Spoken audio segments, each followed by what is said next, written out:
Russia will start deploying tactical nuclear weapons to Belarus in about a month. This is Moscow's first move of such warheads outside of Russia since the fall of the Soviet Union, taking the war to another dangerous level. And just like before, the U.S. and NATO have slammed Putin's and Belarus's plans.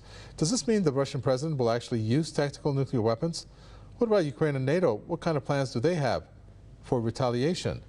Well, in this edition of the Spotlight, we will look at the latest when it comes to the Ukraine war, which appears set to continue with the U.S.'s $2.1 billion in additional military assistance.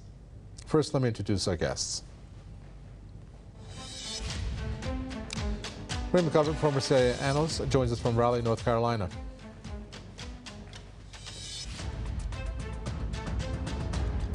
Also joining us, Don DeBar, activist and commentator from Austin, New York. Welcome to you both. Ray McGovern, I'll start with you. Russia making an announcement of deploying tactical nuclear weapons to Belarus in about a month's time. Give us your reaction on that. And I don't know if you saw the footage when he was sitting with the Belarusian president at that table, and they were, I think they were having brunch maybe or something, but it was in a very, very casual setting, and he wasn't wearing a tie, and the way he delivered it, I think that setting was meant to send a message also, if you saw the footage. I didn't see the footage, but to hear you describe it, I think you're quite right. This is a decision that was announced in March, and they said it would be July when these warheads would be introduced into Belarus. It is dangerous. One can simply say, well, NATO has those warheads in 5 NATO countries, Germany, Holland, Belgium, Italy, and Turkey. And this is kind of a tit-for-tat move on the part of Putin, because he has, of course, rejoined, well, what's the big objection here? You have these in 5 countries, let's get rid of them all. That would be a bargaining chip. But on the surface, or on the ground here, it's very dangerous. It's sort of a tangible indication of why Mr. Biden can't have it both ways. He can't defeat Russia and avoid World War III.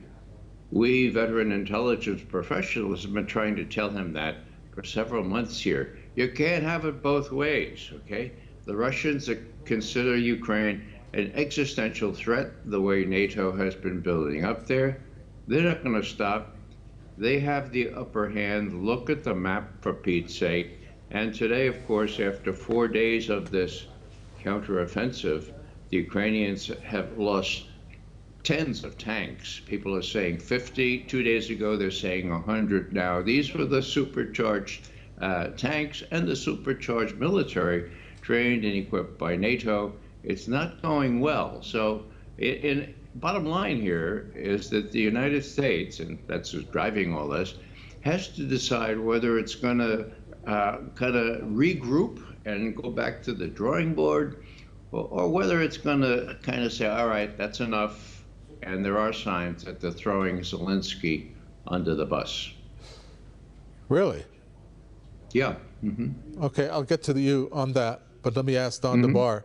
Our guest, Ray McGovern, talks about how maybe the U.S. should either rethink his strategy, go to the drawing board, but with this latest announcement of $2.1 billion in further military assistance, it doesn't look like they're up for that, and they want this war to continue, correct? Yeah.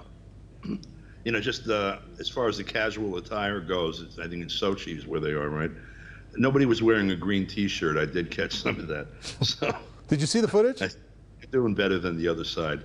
You know, Ray's quite right about first, there's 5 countries in NATO that have U.S. weapons on their territory, tactical nuclear weapons, that were not really, those nations are not supposed to have nuclear weapons because that's how it laid out in the Nuclear Non-Proliferation Treaty. There were 5 countries that had exploded nuclear devices before January 1st, 1967. That was the U.S., the Soviet Union, the UK, France, and China. And there are 4 other countries that we know have them that either are not signatories or said we don't care, we're having them anyway. That's India, Pakistan, DPRK, and then Israel, which doesn't admit that they have them, but everyone knows they have them. When the U.S. was negotiating that treaty, that no one else is going to be allowed to have nuclear weapons, they were in the process of negotiating the same kind of an arrangement that Russia's making now with Belarus. In other words, well, they're going to be our nuclear weapons that are on your territory. So Germany doesn't have nuclear weapons. The U.S. has nuclear weapons in Germany. So this is, a tit for tat on that particular score. And Ray's right about it being dangerous. And what's more dangerous, in my view, though, the U.S. activities in Ukraine invite nuclear weapons use. Russia has two prongs to its nuclear, the use of nuclear doctrine. First is we will use nuclear weapons in a retaliatory strike against someone that uses them against us. And the other is we will use them in the event that the existence of our state is threatened. And the U.S., after that was re-enunciated by President Putin last year, proceeded to start hosting conventions through the State Department called to undo the Russian Empire, basically. I can't remember the term of art they used, but in essence, to break up the Russian state into constituent parts. And then, as we saw last month, they tried to hit on the leadership. They tried to decapitate with a drone of the state. So, it seems to me that there's an awful lot of escalatory, dangerous moves being made, and finally, we don't have John Kennedy in the White House this time by any means. Okay, Ray McGovern, you said something very interesting at the end there. If you care to elaborate on that, please. Yes, you probably are referring to the signs that I see. Yes. That some people in Washington are prepared to throw Zelensky under the bus. There was a very, very interesting article in the Washington Post/CIA, since the Post gets its stuff from the CIA and actually quotes CIA sources here. And what did it say? Well, let me ask you to guess. What is the worst thing you could accuse anybody of in the last couple of years? Right, blowing up Nord Stream. We're not talking about the damn dam now. We're talking about Nord Stream. Guess who blew up the Nord Stream pipeline, according to CIA sources who got it from Liaison, and now in the front page of the Washington Post? The Ukrainian government. Now, they don't say it was Zelensky, they say it was Zaluzhny, the head of the armed forces, but it was trained saboteurs that went out. Ukrainian government sponsored and Ukrainian government doing all this. And so it was these guys. This is the counter narrative now to Cy Hirsch. It was these people who blew up the pipeline. And we know that because a European liaison services told us that. Well, my goodness. Now they blame it on this, this Pentagon leak fellow. But the Washington Post has a bevy of such things. Whether or not they came from Jack Teixeira or not doesn't really matter. What matters is what they choose to put on their front page in response to what the CIA tells them to do. So there are those signs. There are also the sign that immediately after the dam, now we're not talking about Nord Stream, we're talking about that damn dam, okay? when it was ruined, when it was exploded, well, Zelensky immediately blamed the Russians. So did Stoltenberg. So did Joseph Borrell. MSNBC immediately repeated it was the Russians. An hour later, they got the memo. And the memo says, we're looking into this. We don't know. Each side is accusing the other. And as far as I know, that's still the established line by John Kirby and all the others. So, hey, here's another example. Well, do you believe? Which one do you believe? Do you believe that? There's no support for Zelensky anymore. Ray McGovern, do you believe the Washington Post, CIA sourced information given out on this dam explosion, or do you think that this was directed maybe by the U.S. because previously you had Hirsch who had said that it was the U.S. that did that in one form or another, but now you're having this version the Washington Post put out. You're talking about Nord Stream again, right? Yes. Nord Stream? Yes. Yeah, okay. Well, after Hirsch came out with his article, it took the CIA a month to compare notes with German intelligence, come up with an alternative story, which, 6 Ukrainians and 1 doctor walked onto a yacht, and that was ridiculous. That was a month ago. Now they're blaming the Ukrainian government. And so what I'm saying here is that if somebody wants to get rid of Zelensky, and I think there is a coterie within the U.S. leadership, not in the State Department, but in the military and perhaps in the CIA and other potent forces there, well, this is what you can blame the Ukrainians on. Who's in charge? Zelensky. And the delay, again, this is transition now from Nord Stream to the dam. To the dam. The dam bursting, well, you would expect the U.S. to repeat immediately what Zelensky said. They didn't. What Stoltenberg or what Borrell said. No, they didn't. As far as I know, they're still saying, well, we're trying to figure out who did this. That's big. And that's a little sign that there's a faction, at least in Washington, that wants to be a little able to redress this thing, go back to the drawing board, and maybe, just maybe, throw in the towel. All right, let's take a look at the tactical nuclear weapons facts here. Based on the research we've done, Don DeBar, we're looking at how Russia has around 2,000 of these tactical warheads. The U.S. has around 200, half of which are at bases in Europe. So a simple math would mean that 100 in Europe, Russia to have 2,000 in their possession. Now, back in March, when Kiev was posed for a counteroffensive, you had the former Russian President Medvedev warning that attempts by Ukraine were a threat to the very existence of the Russian state. And he said that that's something that warrants a nuclear response under Russia's security doctrine. Now, we're looking at a counteroffensive which by all means has started. Even Putin has said that. The U.S. came up with a weird way of saying, I think it was Joe Biden that was quoted as saying, I think it has started. I'm not too sure what that means. Now, what do you think? Are we looking at Russia really to go ahead with using it, since we're looking at a counteroffensive that has started already? Of course, Russia says in July. There's something to keep in mind, and that is this war is going on Russia's borders, not the U.S. border, not even the real core NATO border. Okay, Germany has Poland and the Baltics, between it and the Balkans, between it and Russia, and Ukraine, as a matter of fact. First, in terms of an existential threat, this is literally an existential threat for the Russian state, and it is also apparently an existential threat for NATO. In a sense, they've painted themselves into a corner where if they don't win, quote unquote, whatever that is, or something that they can at least position as winning, they're not going to be able to stop the ascension of, the BRICS countries or whatever this new Megillah is that's rising, that's going to supplant the hegemon, has already supplanted it as a hegemon anyway. It's really not a very good position to be in, and there's another aspect to it too. I alluded before to the Cuban Missile Crisis, sort of collaterally.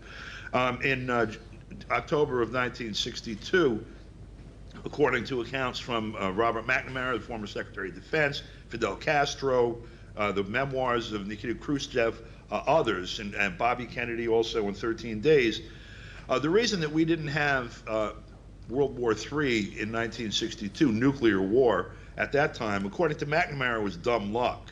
But according to Bobby Kennedy and others, it was because of the civilian control of the military and the intelligence agencies that was exercised at that point, because there was they wanted to go to war, everyone but the civilian government. Here we have a government that's clearly been installed by, in the case of Biden, and certainly with the permission of and peopled by the intelligence agencies, and they're in charge, and the Pentagon is in charge of policy, and we don't have anyone that can really stand up to them, and clearly that's who's engineered this condition in the first place. In other words, our intelligence agencies have stupidly put us into a position where we either have to have threaten the existence of the Russian state, which we know what that means, or suffer a humiliating defeat. And that was something that Kennedy warned against, as a matter of fact. John and Robert Kennedy warned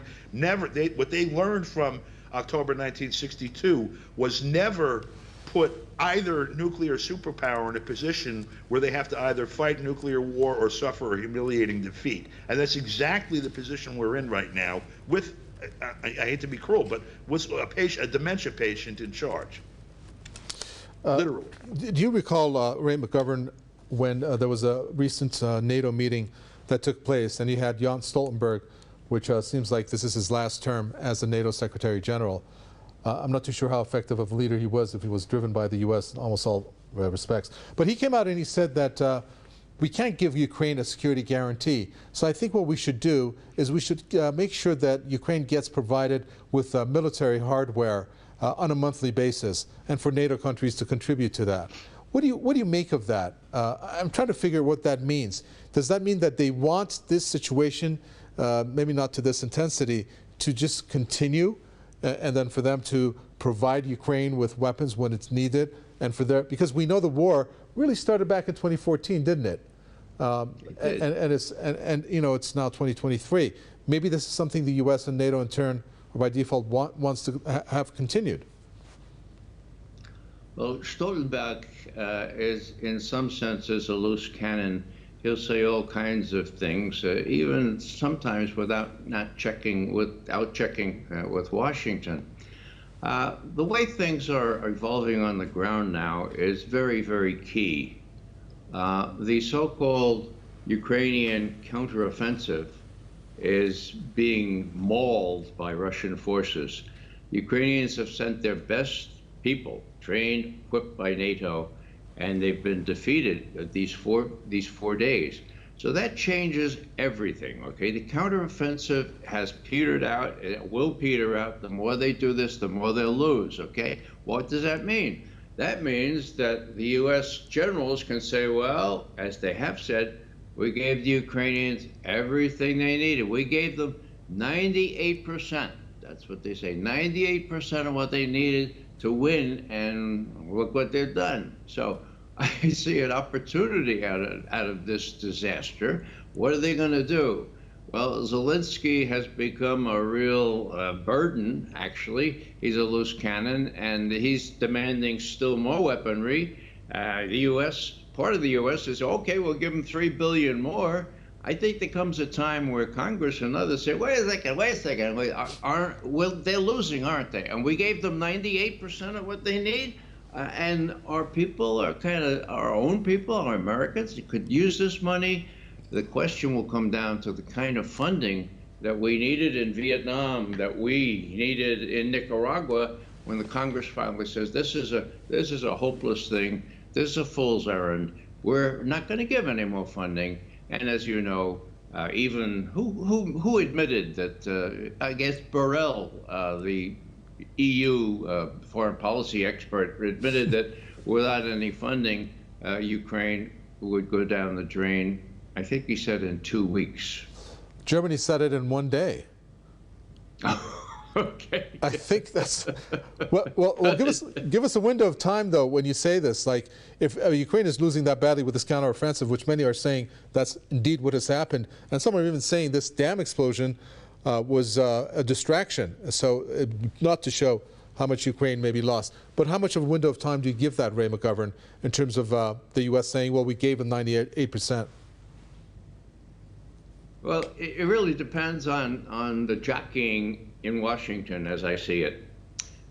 There's a State Department with Victoria Nuland and Blinken running things so far, and they have Biden's ear.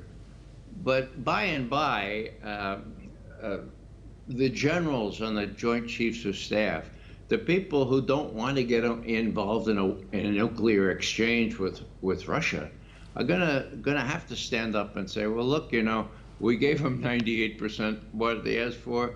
They've really taken it on the chin. This is an embarrassment for us. These super tanks that we gave them. Should we really send those Abrams tanks in there, be destroyed like the others? So what I'm seeing here is a jockeying for what's the best policy now. Can we really defeat Russia without encouraging World War III? I don't think so. That's the paradox. That's the irony. As I say, we've been trying to tell Biden that for about 5 months now. Look into it, folks. You can't have both. You have to choose one over the other. Sure. Let's hope and pray that he chooses a ceasefire and negotiations before it's too late. What do you think, Don DeBar? Do you agree with Ray McGovern there? I agree that that's the game. There are some other elements. It's either Saturday or Sunday this week, the 10th or the 11th of June. There is supposed to be a massive war game taking place in NATO with the largest air force, war game in the history of NATO. Basically, the scenario is responding to an attack by Russia on a NATO country. And so that means that there's going to be a massive air armada in the air flying, feverishly towards Russia at the same time that this game is going on the ground in conjunction with this offensive. I don't know. Looking at that from Moscow or whatever bunker the top brass in the military would be viewing this from, it would look remarkably like an invasion force. And the only way you would know that it isn't, I think, is if it stops at the border or doesn't. And so I think we're playing with fire in the middle of a pile of gasoline with 3 or 4 people with various types of mental handicaps also playing with matches standing in the same puddle. Okay, in closing, Ray McGovern, I do have to mention this. When you have the Russian President Vladimir Putin talk about the nuclear weapons that are going to be deployed in Belarus, the tactical weapons, when he has said that if our national security is threatened, nuclear weapons may be in the works. And I think all agree that he follows through on his threats. When you have what happened with the Kherson Dam, which, aside from it being a natural disaster, it still is threatening lives of many thousands of people. And given what's happened on the ground with this so-called counteroffensive, isn't it time then for this really to come to an end? And I think you've mentioned that that's probably something that's in the works now. But given all that, don't you think the time is ripe now? It is. The question is whether the U.S. side realizes that Putin, I think we can count on him to be very cautious, to just grind away.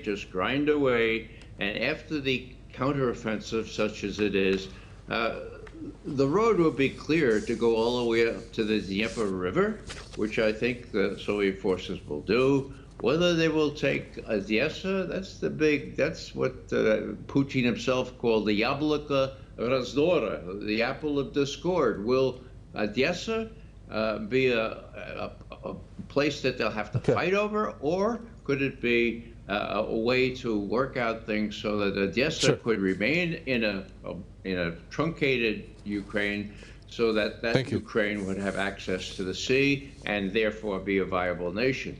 That would be the deal, as I see it, and as I say, Putin has already suggested that. Thank you so much, Ray McGovern, former CIA analyst from Raleigh, North Carolina. Don DeBar, thank you, activist and commentator from Austin, New York. With that, we come to an end for this edition of The Spotlight. From Mikhail and the team, it's goodbye.